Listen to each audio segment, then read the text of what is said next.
weather. Newstalk weather. Thanks to Ryanair. Pit stop at Formula One this summer with Ryanair's low-fare flights to Barcelona, Luton or Cologne. Outbreaks of rain this evening, highest temperatures of 13 or 14 degrees in moderate to fresh southwest winds. Now you're up to date on Newstalk. The Newsround on Off the Ball. With UPMC Orthopaedic Care. When things don't move, rotate or bend like they used to, choose us to help you get back in action.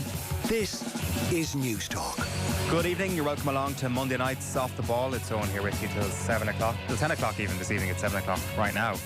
Coming up from 7:30, Jerry Thornley is going to join us in studio for Monday Night Rugby. He was at the Principality Stadium on Saturday to watch Bordeaux win their first major honours. They are Champions Cup champions, having beaten Northampton Saints in a brilliant final, so we'll chat to him about that. From 8 to 9 then is your GAA hour of a Monday. We've got Colin Boyle and Darren O'Sullivan chatting about Donegal getting beaten by Tyrone at home. The first time that Jim McGuinness has been beaten in Ballybuffet as Donegal manager. And we'll also talk about Armagh's win over Derry and Monaghan's big win away to Louth. Monaghan in great position now after getting that win away from home on Saturday. And then after 9 o'clock on the football show, we'll have Nathan Murphy joining us from Liverpool. He is at the parade. He has been there earlier this afternoon as well. And then we'll also be speaking to Rachel O'Sullivan from Girls on the Ball, because Katie McCabe is a Champions League winner. So plenty coming your way between now and 10 o'clock. Our number is 0879 180 180 if you want to drop us a WhatsApp. Stephen Doyle has got your Newsround. Steve-O, how are you doing? I'm great, thank you, Eoin. Good evening. Mick McCarthy, how are you? Good, thank you. Watching the watching the sport yesterday afternoon, I'm sure most people were in a similar enough boat. It was a simple dual screen job, sort of pick your Premier League game that would have surrounded the Champions League race, and the other screen being probably Cork versus Waterford in the hurling. I don't think either of the storylines really exploded into life. We'll get to Villa in a moment, but like Nottingham Forest were disappointing at home to Chelsea. That was the potential to be a real storyline there if they were any good. And on the hurling front, there was potential for Cork-Waterford to be a blistering storyline if Waterford were any good or if they were up to Cork's level, and it just never really felt like they ever got there. So that's totally fair. The game ends, and then I start to catch wind of the fact that all of a sudden the hurling structure is up for debate again. This can't be real, can it? I know there's a story coming up in your Newsround in a little while. It is funny that it's so much so that like I saw a few kind of like Twitter grumblings, and I said to you this morning and to Steve-O, we must have a bit of a chat about that. And then like an hour later, we get, you know, the Wexford chairman, Leinster Council chairman, you know, who coming out and saying that we have to revisit the format, and suddenly we're going into official, actual news territory and not just something to chat about. And it's like, why on earth would we change the hurling structure? Well, please stay with us, folks. We are going to get the structures talk here, but there's lots of other interesting news. Well, yeah, maybe we'll leave the specifics of what the structure could be or should be. The argument, I suppose, is that it's 8 months again until we'll see Clare, Waterford and Wexford. So it's a timing of the year problem. And yeah, I suppose, and also how quickly everything is played off. But if you ask me, that's not the same thing as the structure. If you ask me, we've been looking at the best structure that's ever been in the game for quite a few years now, since 2018 when it came in first. And everybody gets 4 games or 5 games in Leinster, and that's a long championship season traditionally, if you're not good enough to qualify. Now, I know in Munster that can be a tight affair, and that can be something that's a little bit kind of, that's a little bit hard to take, I suppose. But at the same time, you've had 4 games to get in the top 3 of a 5-team competition. Not everybody can qualify for everything. I say that as a Clare fan. Obviously, you're going to get that. You know, if you're Waterford and you've never got out of the group, I do understand that. We won the All Ireland last year and generally have got the previous 3 Munster finals. But at the same time, it's like it happens. Sometimes the year goes against you. You've played everybody. You've had your chance against everybody. It's not like the Champions League system where it's a look at the draw or anything like that. So I kind of think that, yes, it's a long time, and that is disheartening, and it is hard to take. But it doesn't mean that we have to leave See, I know that's not really what you asked, but what annoyed me about a lot of the proposals is that it just keeps everybody in the championship forever, and it's like nobody's ever out. And it's just like, at some point there has to be some jeopardy, or else what was great about the games in the first place will not be great anymore. Yeah. Nobody will watch it. You think you're going to sell out Munster Championship matches when everybody gets through anyway? The only reason why everybody's on the edge of their seat is because of the fact that there is two good teams getting dumped out of Munster in brutal fashion. There's excitement and there's brilliant hurling, which makes you watch it in the first place. But the thing that makes you feel something when you're actually watching a Munster hurling game is that, geez, a really good team could get knocked out here. Like that brilliant game between Limerick and Cork last year in Páirc Uí Chaoimh in the regulation section. That was Cork's season on the line. That's what made that performance brilliant, was that their backs were up against the wall and they were really fighting for their 2024 season on that occasion. And I don't know, I just couldn't believe it when I heard that this was a narrative from it. Sometimes you have a disappointing season, the structure, the skeleton is brilliant, and moving to the league format, certainly from a Munster Championship perspective, has been the best thing for Irish sport in a long, long time, I would say. I was there a few years ago at Parnell Park when Dublin knocked Galway out. 2019 was it? Or? 2021. Okay, yeah. And there was a lot of people, like, you know, obviously Galway were broken hearted being knocked out at that stage, and they didn't get to play in the Leinster final.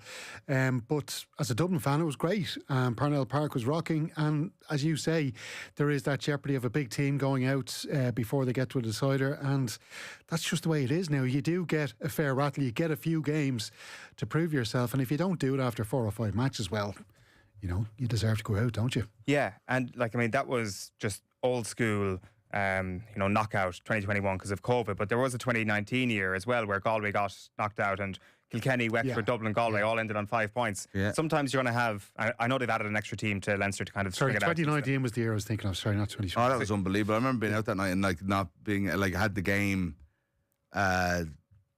ready to watch in full, and then heard the result on the way home and like couldn't believe it. You know, it was one of those, like, huge. That was a massive shock. Don't forget, that was the Galway team who come off winning the All-Ireland in 17, had got to the final in 18, and then we're out in the group stage in 19. Like, nobody saw it coming. So there's been drama there too. There's been that obviously Kilkenny and Wexford was a draw that day, and that's the only way that Galway could get knocked out. Like, you know, so there's been loads of drama there.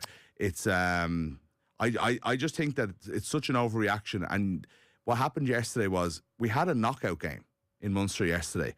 The problem was nobody really believed that Waterford were going to beat Cork. Exactly. There's not much you can do about that other than, like, I mean, do we want to kick Waterford out of the championship or something like that? You know what I mean? It's like they put themselves in a position to qualify and they lost the game. That's the luck of the draw. That's the way it came down to. At least it was a real game. Like, and they hit the post moments after scoring their goal as well, which kind of made it more of a contest. Lot differently could have happened. So, yeah, for sure. We will get to your news round in just a moment, Steve. On the news round is with UPMC Sports Surgery Clinic. When things don't move, rotate or bend like they used to, choose us to help you get back in action. So a reminder that we've got Monday Night Rugby from 7:30, GAA from 8 to 9, and then the football show after 9 o'clock. Just want to bring you some breaking news.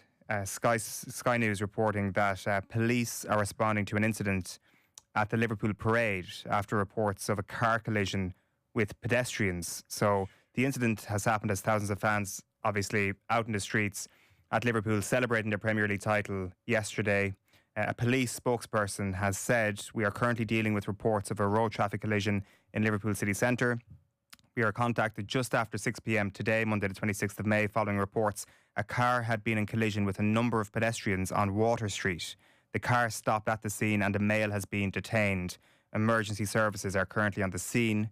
We will issue more updates as we have them." So we will also keep you up to speed tonight and off the ball if we do get any further updates there. But a fairly grim sounding story. Yeah, I just saw the video on, and it's horrible. You know, like, hopefully there aren't any fatalities, but it was like not moving at a high speed, but was like mowing over. Obviously, pedestrian. Everybody's a pedestrian. It was on a crowded parade street. So, yeah, like, I mean, let's see what happens, and hopefully people only have minor injuries, and, you know, the incident is dealt with and doesn't completely ruin not just like the night, but the entire everything that's going on in Liverpool at the moment. You know, we're obviously talking to Nathan later on, and we're going to hear some of that, and it's as jovial an atmosphere as you could possibly have. So, yeah, obviously we don't know too much yet. Yeah, awful scenes there, and it is a really, really grim video that is doing the rounds online. So we just hope everybody's okay, and we will keep you up to speed on any news that does emerge from Liverpool over the course of Off the Ball this evening. Steve-O, your news round Obviously, that's the big breaking news this evening. Where did you want to start? You wanted to start with matters on the pitch, I believe, and the fallout from Aston Villa's defeat to Manchester United. Yes, well, Aston Villa have complained to the PGMOL over the inexperience of the referee in their 2-0 Premier League loss to Manchester United. Morgan Rogers was ruled to have kicked the ball out of the United goalkeeper's hands before scoring when the game was 0-0. Because official Thomas Bramall blew his whistle so early, they could not consult VAR over the incident. Now, referee pundit Dermot Gallagher defended Bramall, whom he described as an official still bedding in his 19th Premier League game yesterday, but it was his 112th overall across the English leagues. Just had a quick look. We're going to hear from John McGinn in a moment as regards experience, inexperience, whatever the case may be. Some of the officials who were, working at games yesterday and what kind of experience they had. Bramall, as I mentioned, 19 Premier League games he got to yesterday. You had John Brooks, 61 Premier League games. He was VAR for the Fulham City match. So look, there was a bit riding on that. Bit of experience in the VAR booth, you can't argue with that. Darren England was referee for Crystal Palace against Liverpool at Anfield. 77 Premier League games, in charge of a match that really of no consequence because both teams knew really where they were at. You had Graham Scott, referee for the Southampton Arsenal match. Not a huge amount riding on it. He's got 106 Premier League games under the belt. Then you got Michael Oliver, 399 Premier League games. He could have got number 400 if he had refereed a match yesterday, but he was the VAR for Spurs Brighton. Not a huge game, really. He could have done the Villa United game. There's so much riding on it. Craig Pawson, 268 Premier League games. He was referee for Wolves versus Brentford. Okay. And then you had... Let's get to who was refereeing the big games. Stuart Atwell, 214 Premier League games. He was VAR yesterday at Old Trafford. He could have actually taken the black uniform and whistle and done that match yesterday. But anyway, the result saw Villa miss out in Champions League qualification, with Newcastle securing 5th spot despite that 1-0 defeat to Everton. And Villa captain John McGinn at Old Trafford gave this very measured response in his post-match interview with TNT Sports. I don't think any of us in the dressing room, anyone watching the game, felt like we deserved to win. Man United deserved to win. They were a better team. They were on the front foot, missed loads of chances. But the decision is incredible. I think everyone, when VAR was implemented, wanted the correct decisions. They wanted if it's offside, be offside. You watch rugby, if there's a try given, even if the referee's awarded it, if it's wrong, it's overturned. If it's right, the try's given. So I know it's the rule, I've seen it before a couple of times, but it's so hard to take, especially when the impact it has on us as a team and as a club is so big. So for Thomas to blow his whistle at that point it's really, really tough to take and to handle. I don't think we deserve to win the game, but at that point you're 1 up with 20 to go. All you need is a point to get in the Champions League. It's a really costly one. Well, Steve-O's done your hard work for you here, Mick, in terms of painting the picture of injustice against Aston Villa. So Villa have, I think, made a complaint to PGMOL about inexperience. Again, not asking for a decision to be overturned or anything like that. And I think that's fair enough. Excuse me. But other than that, like, you're going to be surprised. I think these things happen. Like, I watched that game and I thought the referee made a terrible decision. And I do think if it didn't happen, they'd be in the Champions League. I think given what happened at Newcastle and given the fact that we're going 1-0 up with however many minutes to go, it changes the game, it adds to the resilience, makes them believe they would have had to concede 2, they only need a point. I think they would have done it. I'm fairly sure they would have done it. So it's hard to take. But at some point you do have to look and say, the biggest game that the biggest 2 games Villa had this season where the pressure was on them. So the biggest game they had this season was the second leg against PSG, but they were well behind and there was a kind of a freebie thing and they performed unbelievably, right? But where the pressure is on them, the 2 biggest games were the FA Cup semi-final at Wembley against Palace and yesterday. And both of them were by far the worst performances of the season. Nothing. The second leg against PSG? No. The second leg against PSG was, I'm saying that was the biggest game, but the pressure was off. Okay, yeah. Whereas I'm saying the ones where the pressure was on and it was like must win or bust, they did not turn up. And I thought Villa were terrible yesterday. And some of the big performers of even just the last few weeks, like Onana, like McGinn, like Matt Cash. Matt Cash is one of those players that I think a lot of Villa fans and a lot of football fans wouldn't think overly highly of. And I can tell you this, Matty Cash for the last month and a half has been outstanding. He has been like this, and he was terrible yesterday, and he was the fault of Martinez getting sent off. Martinez has a good game initially because Manchester United creating chances, and then goes and gets himself sent off. Martinez is also to blame there. Oh, 100%. That's what I'm saying. I'm saying he went and got himself sent off because you can't. It's not. He didn't need to do that. Mad moment, wasn't it? He didn't need to do that. It was insane. I've never seen such a physical body check from like if you want to be cynical, usually in football it's a pull down or something gentler than that. Yeah. At least he did, physically exact something on an opposition player. But to my point, right, it's not to say that they're not hard done by. It's not to say that it wasn't like Villa had won 8 out of 9 games leading up to that. I don't think that was even talked about the run that they went, but they did not turn up on the day. And look, that's fine. They still could have done it. They still probably should have done it. But the referee made a mistake the same way as Matty Cash made a mistake and Emi Martinez made a mistake. Yeah, look, and Jacob Ramsey made a mistake when he just let Ahmad in without following him at all for the goal. That was just as important. It was just as important. These things happen. Yeah, absolutely. And look, it's not the first time the PGMOL have had complaints made against them this season. And look, I'm completely neutral across the Premier League. And I think that's a very measured response, like John McGinn that you give, Mick. But a lot of Villa fans are angry about it, and I can see why. I can see why the club is angry about it, because this totally changes Aston Villa's summer. We all know about the issues there with the I suppose their finances, and I suppose it's going to give them a totally different transfer window now because they won't have as much money, and regards to profit and sustainability rules and all that kind of stuff all comes into it. So with all of that in mind, and the fact that we know there was so much riding on it, I think the PGMOL do have a lot to answer for here, because I said I've given you a list there of all the different officials who were working across the games yesterday, and officials that were working on games and in positions where they would have been better served refereeing that game at Old Trafford yesterday. And I feel sorry I feel sorry for Thomas Bramwell, because he's getting stick where he should not be getting stick. He should not have been put in that position by the PGMOL. A huge game at Old Trafford, the biggest stadium in England, and a game with so much riding on it. He should not have been in charge of that. He's mainly a championship referee up until now, and they should have had one of their more experienced heads in the middle for that game yesterday.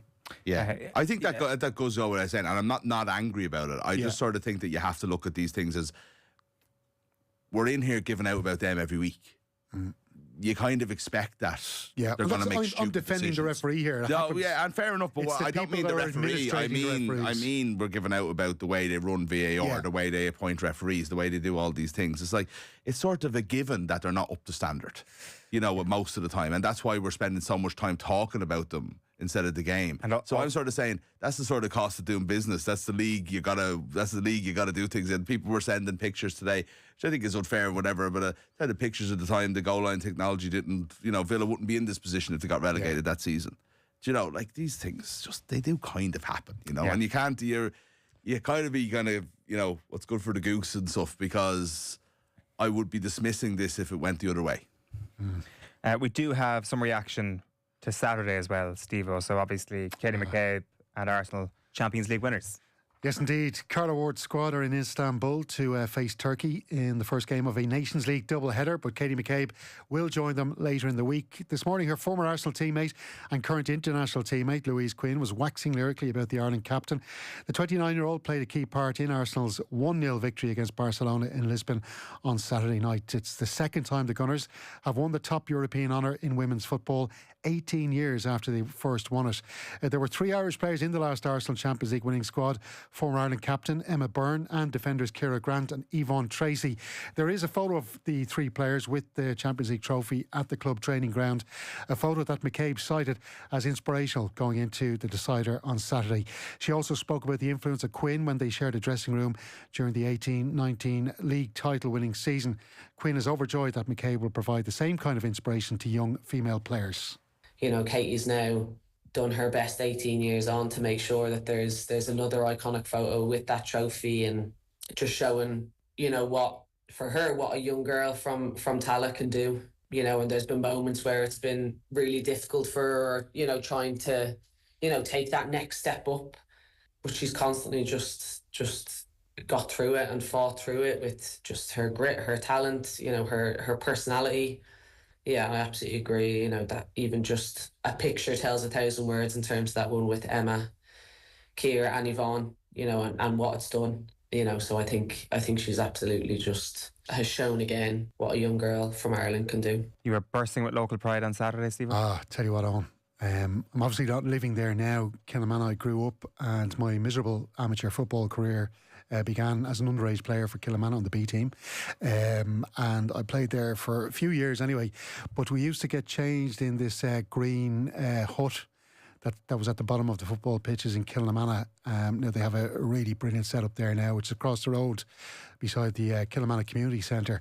But on that old container, it's an old shipping container painted green, but now on that it's adorned with a brilliant mural of Katie McCabe right across. And I just think it's amazing, because when Katie started out, there was no women's or girls teams in Kilnamanagh. She had to go off and play her football elsewhere because there was no women's girls team in Kilnamanagh. She's carved out an amazing career, but I just think it's amazing the way there's a mural there of her now on the old boys changing room, and it just goes to show you how far the women's game has come. And she now is the inspiration for young footballers in what is a huge catchment area in Kilnamanagh. So really proud of her. I'm sure the whole of Kilnamanagh is, the whole of Tala is, and the whole of Ireland, I'm sure. Just incidentally as well, the attendance at the game in Lisbon just coming up to 39,000. When Arsenal last won it in 2008, 18 years ago, so it was 2007, there was 6,265 at the first leg in Sweden against that Swedish side Umeå, and in the second leg in London there was 3,467, so under 10,000 across the two legs, and we're talking nearly 40,000 there for the final on Saturday. Yeah, it's exploded in the last 2 decades for sure. Brilliant scenes as well today in London with the homecoming for that Arsenal team, and Katie McCabe enjoying herself, to say the very least. I love that though. It's like there's no, you know, it's one of those things that's like the most unsurprising thing is that Katie McCabe would be so front and centre and so like just having the crack at the celebrations, but she did not let anybody down. Yeah. Right. We do have plenty to get to on tonight's news round. If you are just joining us, you may be looking out for an update on what's actually happening in Liverpool. Just a really grim story developing that police are responding to an incident near the parade after reports of a car collision with a number of pedestrians. The latest that we have from police in Liverpool is that the car stopped at the scene, a male has been detained, and emergency services are on the scene. So since that statement was issued, there have been no more details emerging. So we will see what happens, but as of now, there's nothing new to tell you basically on what's happening in Liverpool other than a fairly grim incident has occurred. So more on that as soon as we get it. Steve, where do you want to go next? Well, the chair of the Leinster Council, as we alluded to earlier, has revealed he is seriously looking at changing the current championship format. In Leinster yesterday, Galway set up a final against Kilkenny after picking up a first away win over Dublin in the championship. Antrim were relegated to the Joe McDonagh Cup. David Fitzgerald's team suffering a 315 to 116 loss at Offaly in their must-win encounter. Lee Chin scored 113 as Wexford beat Kilkenny in their derby match at Wexford Park. Wexford, like Waterford and Clare and Munster, failed to win enough matches in the round robin and won't play championship again until next year. So as it stands, Leinster have every team playing each other once in that round robin. First and second place teams advance to the Leinster final. Third place team goes to the All-Ireland preliminary quarter-finals, and the rest are eliminated from the championship, with the bottom team may face relegation to next year's Joe McDonagh Cup. So the chair of the Leinster Council, David Kent, was speaking ahead of that match between Wexford and Kilkenny yesterday. Regarding our planned season, I believe it's time for us to go into August. I believe it's also planned for our championship to be extended. But what I will say, today 72% of the counties in Ireland will no longer be hurling. And that's the facts of it. We've left with two teams in Joe McDonagh. They will play next week, 6 days after their final. So, look, what I'm saying is there is no more hurling for 72% of our games. So we need to look at a revised format, and something that I'm looking at seriously. Okay, the revised format and teams being dumped out of the championship early, they don't go hand in hand. Like, you can keep the same format and push it back a little bit, and then teams don't get knocked out of the championship earlier. So I don't see a revised format being the fix to it. It's a new calendar that fixes the thing that Derek Kent is talking about here. Just a text in here from Sean in Dublin. Lads, if Waterford drop away and players say, why bother, then the current structure is toast. The provincials need to be knockout and then groups. Helps every county to progress. At the moment, there is a glass ceiling for Antrim, Kildare, Laois, etc. Sean in Dublin. Now, I don't doubt the second part of that, but Antrim, Kildare, Laois, that is... There's other ways of solving that. But if Waterford players drop away and say, why bother, then that's Waterford's problem. This is a team who've been in an All-Ireland final twice in the last 10 years. And if they have that defeatist attitude...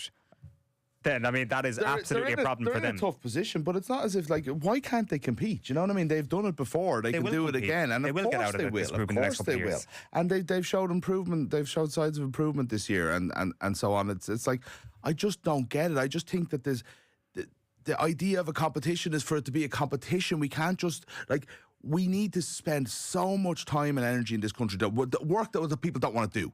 Work that people don't want to do at rising the game across the country. The answer to it isn't just to let everybody in the competition until the end. Yeah. You know what I mean? And then not have any, like, look at the crowds that were at these games this year. Yeah. Pack stadiums. That's not going to happen if we do it the other way. This has turned into a news round full of breaking news. Mayo GAA have released a statement that their football manager, Kevin McCabe, is stepping back from his role for the immediate future. So the statement goes that McCabe wishes to announce that he is stepping back from his role as Mayo senior football team manager for the immediate future to deal with some personal health issues. You will have seen that he had a health incident over the course of the weekend. A statement from Kevin McCabe himself. Mayo GAA board and I are in strong agreement that the current assistant manager / head coach, Stephen Rochford, will lead our preparations for the upcoming games. We're blessed to have a man of Stephen's calibre, and as a valued member of the management team for the past 3 seasons, he ensures continuity. While I will not be on the training field or on the sideline on match day, I will be with management and players in spirit every step of the way. And then Seamus Tuohy is also in the statement. He says, we extend our best wishes to Kevin and thank him for all his work to date. We look forward to him returning to the role as soon as it is practical for him to do so. We also stand fully behind Stephen and everyone involved in the setup, said Seamus Tuohy, who is, of course, the chairperson of Mayo GAA. They said they're going to be making no further statement on this matter, and we wish Kevin McCabe well over the next little while. Steve-O, what is next on the script? Well, we should mention as well, obviously, the Director General and the President of the GAA will be in Mayo tonight attending that board meeting in relation to the finances. So I do think we have a reporter there. We'll have news on that maybe tonight or in the morning. Just to move to Munster. And of course, the Munster hurling final was set up over the weekend. Cork setting up that final against Limerick after bouncing back from their 16-point trouncing by the Treaty to beat Waterford by 6 points at Páirc Uí Chaoimh. Waterford's loss meaning the exit of the competition at the round-robin stage, with Tipperary finishing in 3rd place. The champions from last year, Clare, ended off their campaign with a 320 to 24-point win at Limerick. Now, today, the Munster Council confirmed there'd be no Munster senior hurling final tickets on public sale. Limerick play Cork in the decider on Saturday, June 7th in Limerick. Tickets will be distributed through the participating county boards only. Season ticket holders from the participating counties will receive their tickets through the normal channels. Yeah, so once again, like hen's teeth trying to get a ticket to Limerick versus Cork in the Munster Hurling Championship. 0879 180 180 is our number. Great to see Caoimhín Kelleher with his Premier League medal yesterday, says one texter. Great achievement, and he made a real contribution to their season. While Martin in Clonsilla says, I don't remember Villa complaining when a goal was not awarded against them at Villa Park when the ball was 2 yards over the line. The mistake kept them up that year. Sheffield United. I brought that up myself, right? And I agree. I will say everybody else complained. So, you know. Anyway. Steve, do you have time for one more story for us? Yeah, quickly. Robbie Henshaw is out for the rest of Leinster's season with a knee injury, so he'll miss that URC quarter-final against Scarlets at the Aviva Stadium. Tadhg Furlong has a minor calf injury to miss that game as well, but it's understood he'll be okay for the Lions. And just to tell you about Munster's Jack Crowley, he's been past fit for their quarter-final against the Sharks on Saturday. Stephen Doyle, thank you very much. Mick, thank you. We will be going to Jerry Thornley next for Monday Night Rugby. Yeah, we might just check in with Nathan over in Liverpool after the break, because he's obviously there for the parade today, so we'll just find out the latest. Very good. It is a developing story in Liverpool at the moment, so Nathan Murphy is going to be on standby after the break for us. So Jerry Thornley still to come. We're going to have GAA after 8 o'clock, football show after 9 o'clock. Before all that, it's time for the cash machine. News Talk's Cash Machine. Now, there's another huge amount to be won in the cash machine this Friday. The number you need to know is €209,000 exactly. Text PLAY to 57557. That's 57557. You have to get your entry in by 3 p.m. this Friday, and then across the Go Loud network of stations, someone will get that call. If your phone rings, answer it within 5 rings. Give us the exact amount in euro and cent, and you will win the cash. So remember that amount one more time. €209,000 exactly. It's over 18s only. Text costs €2.50 plus your standard message rate to play. You're playing across the Go Loud network of stations.